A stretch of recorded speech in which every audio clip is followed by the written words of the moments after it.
سورۃ المبارکۃ الفاتحہ۔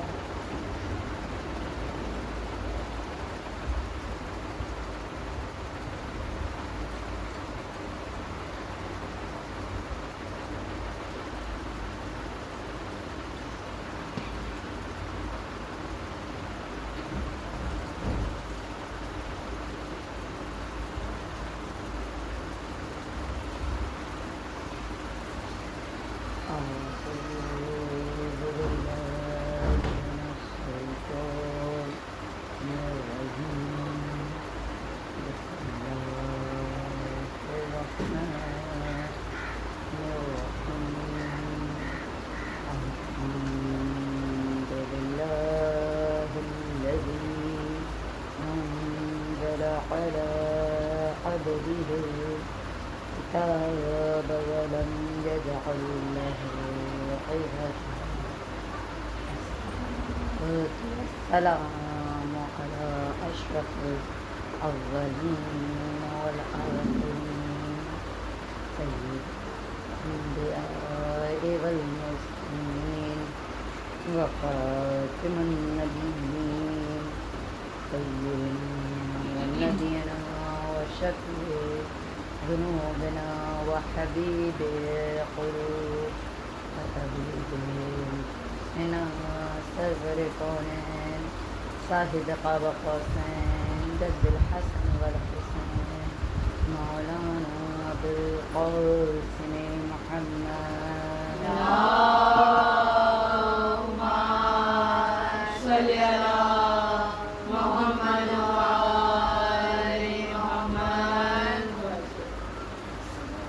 والسلام على وليه ووزيره وأخيه وشفيعته وذريته وباب حكمته وناطق حجته سيد الأمير المؤمنين ابن أبي طالب غالب على كل غالب مكتوب لطالب إمام المشارق والمغارب سيد الوسيم شرف اللهم صل على محمد وآل محمد.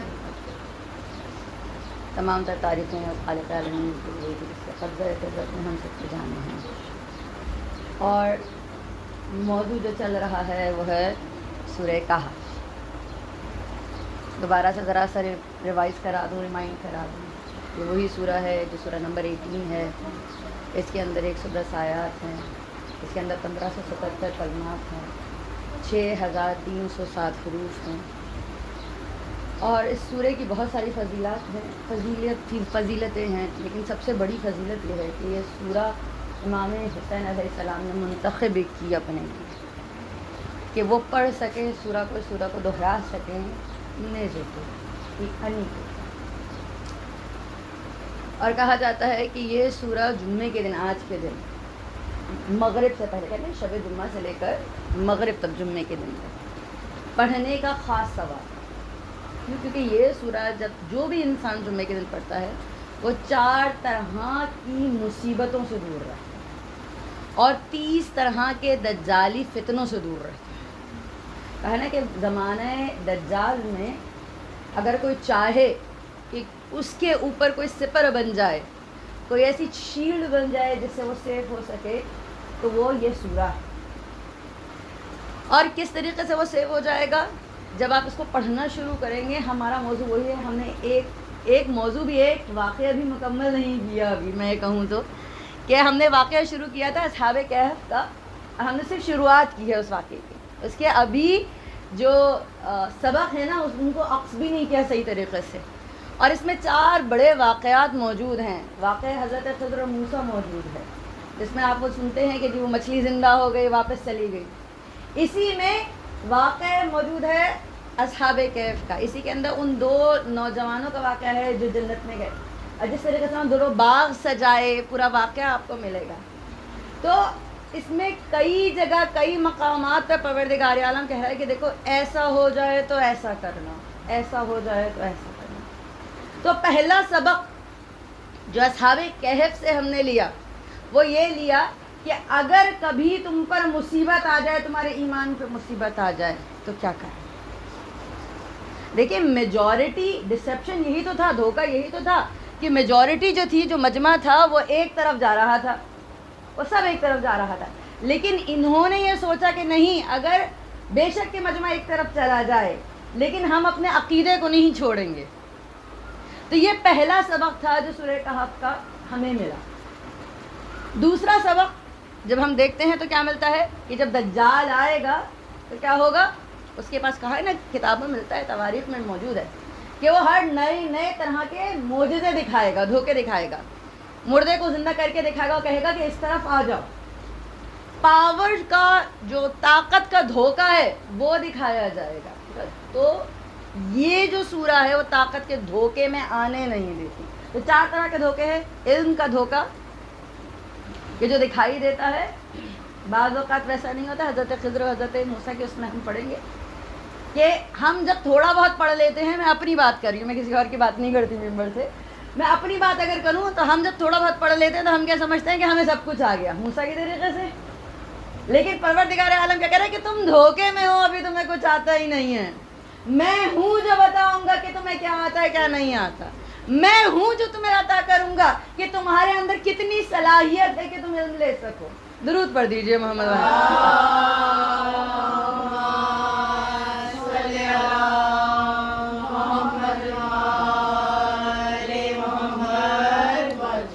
پہلا دھوکہ مجمع کا دھوکہ. دوسرا دھوکہ طاقت کا دھوکہ جو دجال کی وجہ سے میں بتا رہی ہوں. تیسرا دھوکہ پیسے کا دھوکہ. اور چوتھا دھوکہ یہ میں علم کا دھوکہ. ہم یہ سمجھتے ہیں کہ جس کے پاس علم آ گیا وہ بہت اچھا ہو گیا, یا ہم نے تھوڑا سا علم حاصل کر لیا تو ہم سمجھتے ہیں کہ بھائی ہم تو بہت ہی چیمپئن ہو گئے. لیکن اس کے باوجود بھی اگر میں کہوں کہ اس سورہ کو پڑھنے کی ضرورت کیوں پڑی, وہی سوال واپس لے کر آؤں جس سوال کو میں نے پہلی مجلس سے شروع کیا کہ کیا ضرورت تھی امام حسین علیہ السلام کو یہ سورہ منتخب کرنے کی. کوئی بھی سورہ ہو سکتی تھی, یہی سورہ کیوں. تو امام علیہ السلام بتا رہے ہیں کہ دیکھو ان دھوکوں میں نہ آنا, جب تم پر مصیبت کا وقت آ جائے تو حسین کے طریقے سے کھڑے ہو جانا. اور دیکھیں کل بھی میں نے یہ تذکرہ کیا تھا, بیان کیا تھا کہ قتل حسین اور شہادت حسین جو ہے وہ لوگوں کے لیے سبق تھا. اور کیوں سبق تھا؟ کیونکہ اس سے آنکھیں کھلی تھیں, اس سے جو ہے نا وہ تختہ پلٹا تھا. تو وہ ایک سبق تھا, اور وہی سبق جو ہے نا وہ امام حسین علیہ السلام کہہ رہے کہ دیکھو تم بھی سیکھتے چلے جاؤ. اچھا پھر اس کے بعد کیا ہوا تھا, میں واقعے کی طرف واپس آتی ہوں. یہاں تک ہم پہنچ گئے تھے کہ وہ 300 یا 309 سال شمسی 300 اور قمری 309 سال سوتے رہے.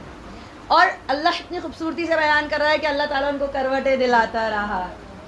بہت خوبصورتی سے بیان کر رہا ہے. اللہ تعالیٰ نے ایک اور چیز بتائی, اور وہ کیا بتائی کہ اللہ کہہ رہا ہے کہ ان کی آنکھیں کھلی ہوئی تھیں. بھائی آنکھیں کیوں کھلی رکھی؟ کیا وجہ تھی آنکھوں کو کھلا رکھنے کی؟ وجہ یہ تھی تاکہ جو حشرات الارض ہے, جو جانور ہیں, وہ ڈر کے ان کے پاس نہ, ان کو نقصان نہ پہنچائیں. اب واپس آئیے امام حسین علیہ السلام کے سر کی طرف. یہ ایک معجزہ تھا کہ سر حسین کی آنکھیں کھلی تھیں. صرف اسی وقت بند ہوتی تھیں وہ آنکھیں جب سیدانیاں سامنے آتی, ورنہ سر حسین کی آنکھیں کھلی تھیں. اور حسین بتا رہے تھے کہ دیکھو میری آنکھیں بالکل اصحاب کہف کی طریقے سے کھلی ہوئی ہیں. جس طریقے سے وہ راہ راست پہ تھے, وہ حق پہ تھے, میں بھی حق پہ. اچھا پھر اس کے بعد کیا لکھا ہے کہ جب وہ سو کر اٹھے ہیں, کافی ساری چیزیں لکھی ہوئی ہیں. بالکل اللہ اتنی خوبصورتی سے بیان کر رہا ہے کہ ایسا لگ رہا ہے کہ بالکل آپ سامنے بیٹھے ہوئے ان میں دیکھ رہے ہیں وہ کس طریقے سے سو رہے ہیں. اللہ ان کو کس طریقے سے دھوپ لگا رہا ہے, کس طریقے سے ہوا لگا رہا ہے, کس طریقے سے کروٹ دے رہا ہے, کون سی کروٹ پہلے دلا رہا ہے, ساری چیزیں اللہ تعالیٰ بیان کر رہا ہے. پھر اس کے بعد وہ جب جاگے تو انہوں نے ایک دوسرے سے سوال کرنا شروع کیا. سوال یہ ہے کہ ٹھیک ہے اللہ تعالیٰ نے ان کو زندگی عطا کر دی تھی, لباس تو پرانا ہو سکتا تھا, لباس پرانا نہیں, بال بڑھ جاتے, ہمارے تو تھوڑے دنوں میں بڑھ جاتے ہیں, بال بڑھ جاتے ہیں, ناخن بڑھ جاتے ہیں, کچھ تو ہوتا. ارے چھوڑیے ان سب چیزوں کو, منہ پہ گرد آ جاتی. کیونکہ غار کے درمیانی حصے میں, پہلے حصے میں نہیں ہے, کیونکہ اگر پہلے حصے میں ہوتے تو دھوپ جو ہے وہ ڈائریکٹ لگتی, اور پچھلے حصے میں ہوتے تو دھوپ لگتی ہی نہ. اللہ تعالیٰ یہ تک بتا رہا ہے کہ غار کے درمیانے حصے میں ہے، نہ بال بڑھے، نہ کپڑے خراب ہوئے، نہ ناخن بڑھے، نہ منہ پہ گرد آئی۔ تو ایک دوسرے سے سوال کرنے لگے کہ ہم کتنی دیر سوئے؟ تو دونوں نے آپس میں کہا کہ شاید ایک دن یا شاید دن کا تھوڑا سا حصہ۔ اب یہاں پہ میں آپ کو تھوڑی سی زحمت دوں گی، روکنا چاہوں گی۔ کیوں؟ کیونکہ یہ سوال میں نے بھی اپنے آپ سے کیا تھا کہ میں نے اس سورہ کو کیوں منتخب کیا۔ ہمارے تھیسس جب ہو رہے تھے نا، تو اس تھیسس میں میں نے اس سورہ کو منتخب کیا، میں نے اس سورہ کو کیوں منتخب کیا، میں نے اتنی زیادہ ریسرچ کیوں کی اس سورہ پہ، جبکہ میری تو فیلڈ بالکل الگ ہے۔ میں تو پی ایچ ڈی سائیکالوجی میں کیا ہے، میں نے اس سورہ کو کیوں منتخب کیا؟ کیونکہ جب ہم کلینکل سائیکالوجی پڑھ رہے تھے تو اس وقت ایک ٹاپک تھا ٹائم لائن تھیراپی تھی، اور اس وقت جو چیزیں میں پڑھ رہی تھی بعد میں اندازہ ہوا کہ وہ قرآن مجید میں آلریڈی موجود تھی۔ جب ہم ہپنو تھیراپی پڑھ رہے تو پتہ چلا کہ صحیفہ سجادیہ میں پہلے ہی بتائی جا چکی تھی وہ۔ تو یہ سب لوگ ہماری چیزوں کا علم لے کے ہمیں ہی دوبارہ سکھا رہے تھے۔ اب جو ٹائم ٹریول کا تذکرہ پایا جاتا ہے، جو کانسیپٹ پایا جاتا ہے، وہ پایا ہی سورہ کہف سے جاتا ہے کہ آپ دیکھیے اصحاب کہف ٹائم ٹریول ہے، وقت گزرا لیکن نہ گزرا، ذوالقرنین وقت گزرا لیکن نہ گزرا، حضرت موسیٰ وہاں تک پہنچے، مچھلی جو مری ہوئی تھی زندہ ہوئی واپس گئی، وقت گزرا لیکن نہ گزرا۔ تو بتانے کا مقصد یہ ہے کہ وقت کو ہم نے غلط جانا۔ جو امام متقیان کا ایک قول ہے، درود پڑھ دیجیے۔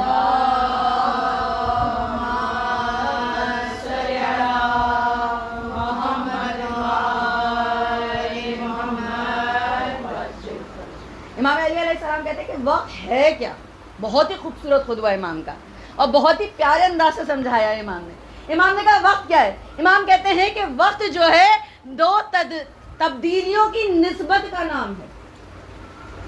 آپ اس چیز پہ ذرا غور کیجئے گا، دو چیزیں جب تبدیل ہو رہی ہیں اور جب ہم اس میں ریلیشن شپ بنا رہے ہیں، نسبت طے کر رہے ہیں، تو اس کو ہم وقت کہہ دیتے ہیں۔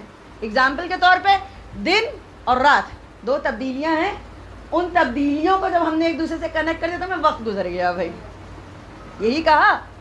اچھا، ہم نے یہی جانا کہ وقت جو ہے وہ ایک دریا کی طریقے سے ہے، ایک بہتی ندی کی طریقے سے، اور ہم اس کے اندر ٹریول کر رہے ہیں، ہم اس کے اندر بہتے چلے جائیں۔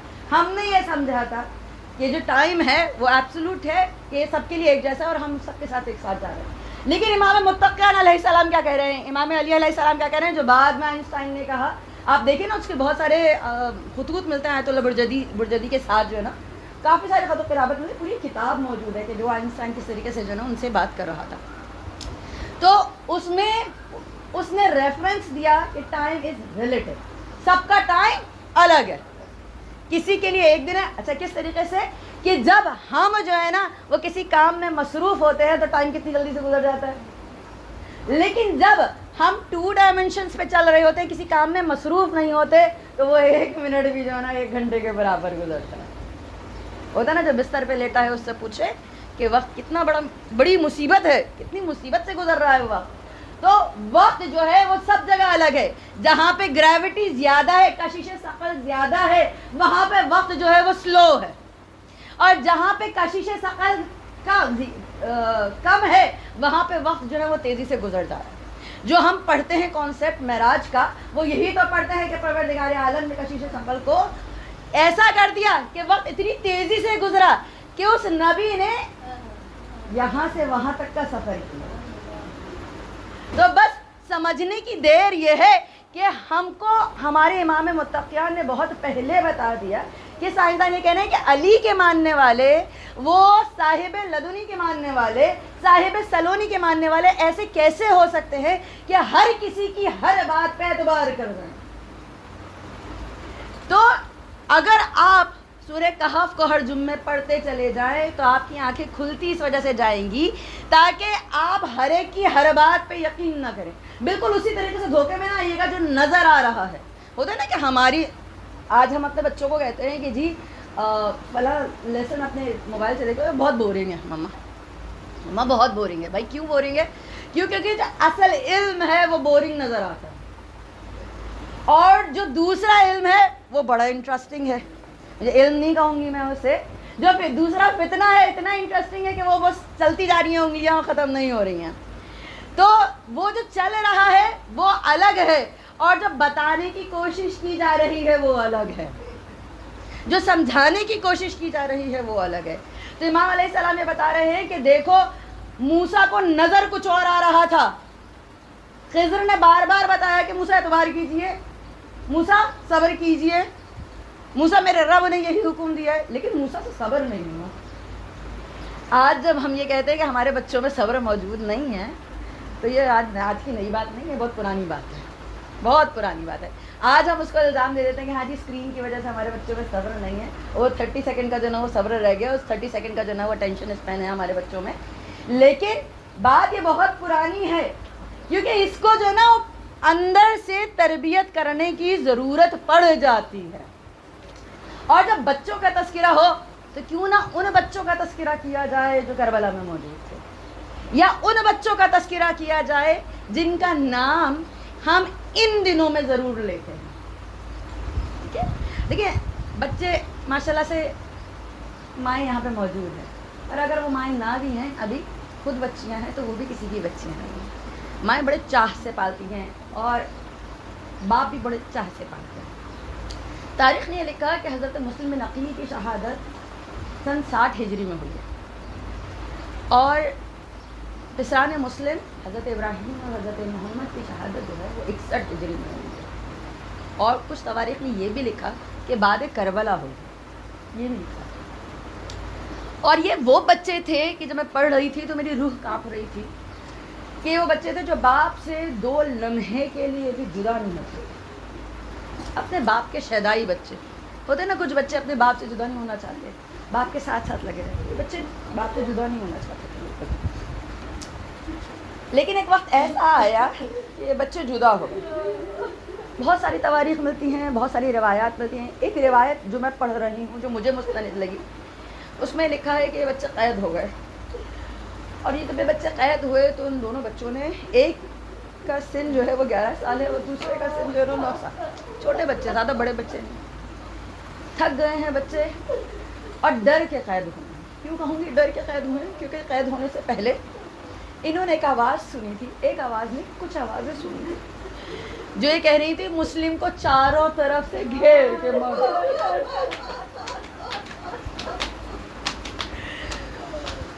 دونوں بچوں نے ایک دوسرے کی آنکھوں میں آنکھیں ڈال کے دیکھا، ننھی ننھی آنکھوں سے چند قطرے آنسو نکلے. بچے سہم گئے اور دونوں نے ایک دوسرے کو گلے سے لگایا اور رونا شروع کیا. یہ وہ بچے ہیں جو باپ سے دور نہیں رہ سکتے تھے. تاریخ نے کہا کہ ان بچوں کو قید کر دیا گیا. کس طرح قید ہوئی اتنا زیادہ نہیں لکھا تھا، لیکن ایک دن بچوں نے تھک ہار کے کہا کہ چلو ٹھیک ہے، اب ہمیں زندگی سے تنگ آ گئے، نہ کھانے کو پورا ملتا ہے، نہ یہاں پہ دھوپ ہے، نہ ہوا کا گزر ہے، چلو دربان بان سے پوچھتے شاید کچھ ہو جائے. بڑے نے جا کے ایک سوال کیا کہ کیا تم آل محمد کو جانتے ہو؟ اس نے کہا ہاں یقیناً میں جانتا ہوں، میں ان کا ماننے والا ہوں.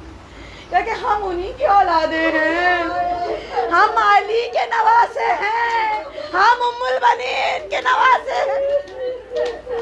ہاتھوں کو جوڑ لیا، کہنے لگا کہ میری طرف سے پوری اجازت ہے، دروازہ کھلا ہے، آپ لوگ چلی جائیے. بچے تھے نا، زیادہ دور نہ جا پائے، ڈر کر ایک کونے پہ جا کے بیٹھے. پھر دیکھا ایک درخت ہے، درخت پہ چڑھ گئے. درخت کے نیچے ایک کنواں تھا، کنویں میں جب ٹھہرا ہوا پانی ہونا تو چاندویں چودویں کا دکھائی دیتا ہو. بچوں کا عکس اس کنویں کے پانی پہ پڑ رہا تھا. کہ ایک مومنہ نے دیکھا کہ 2 ننھے ننھے بچے ہیں اور شام ہونے کو آ گئی ہے. یہ بچے اپنے گھروں کو نہیں گئے. کہتی ہے کہ بچوں اپنے گھروں کو جاؤ، تمہاری ماں پریشان ہو رہی ہے. میرا سلام ہو اس بی بی پر، اس بی بی رقیہ پر. جب در کوفہ پر مسلم کا سر دیکھا تھا نا، رقیہ نے تو ایک جملہ کہا تھا کہ یا ولی جو آپ پہ گزری وہ میں جانتی ہوں، جو مجھ پہ گزر رہی ہے وہ آپ دیکھ رہے ہیں. میرے بچے کا وہ مومنہ ان بچوں کو گھر لے آئی. مومنہ نے کہا کہ یہ کمرہ خالی ہے, تم اس کمرے میں آرام کرو. تاریخ نے لکھا ہے کہ جب اس کے گھر کا مرد آیا ہے اور جب اس کو پتہ چلا کہ یہ علی کے نواسے ہیں, یہ وہی بچے ہیں جو قید خانے سے بھاگ گئے تھے, ان بچوں پہ انعام رکھا ہے, ان بچوں کو بالوں سے پکڑ کر کے تاریخ میں کچھ جملے لکھے ہیں ایسے. تاریخ نے لکھا جب باہر لے کر آیا نا تو بڑے بھائی نے کہا کہ پہلے میرا سر قلم کرنا, کیونکہ میں باپ کی جگہ ہوں, میری ماں نے مجھے سمجھایا تھا بڑا بھائی باپ کی جگہ ہو. چھوٹا بھائی آگے بڑھا کہہ رہا ہے نہیں میری ماں نے مجھے سمجھایا تھا کہ چھوٹا بھائی بھی جو ہے نا وہ باپ کے بیٹے کی جگہ ہوتا ہے, پہلے میرا سر قلم کرو. دونوں نے ایک دوسرے کے ساتھ گلے لگ کے رونا شروع کیا.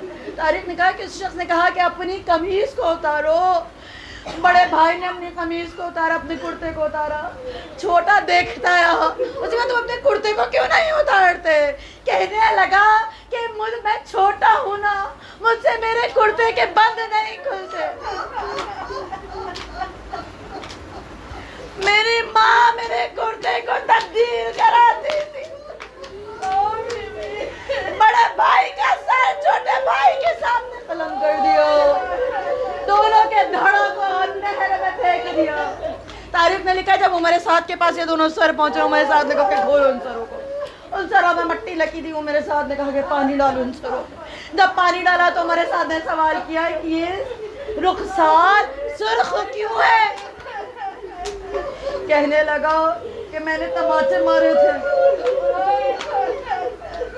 کہا تھوڑا اور پانی ڈالو. اب جو تھوڑا اور پانی ڈالا تو بچوں کے بال اترنے لگے. کہہ رہے بچوں کے بال کیوں اتر رہے؟ کہہ رہے میں نے بالوں سے پکڑ کر کھینچا تھا.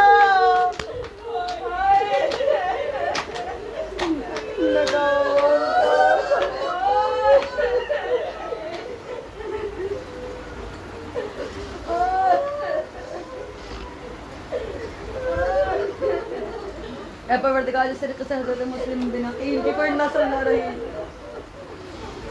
جو بے اولاد ہیں ان سب کو صاحب اولاد فرما, اور ہم سب کی اولادوں کی حفاظت فرما, ان سب کو دین پہ اٹھا. تقبل منا انک انت السمیع العلیم. ماتم حسین.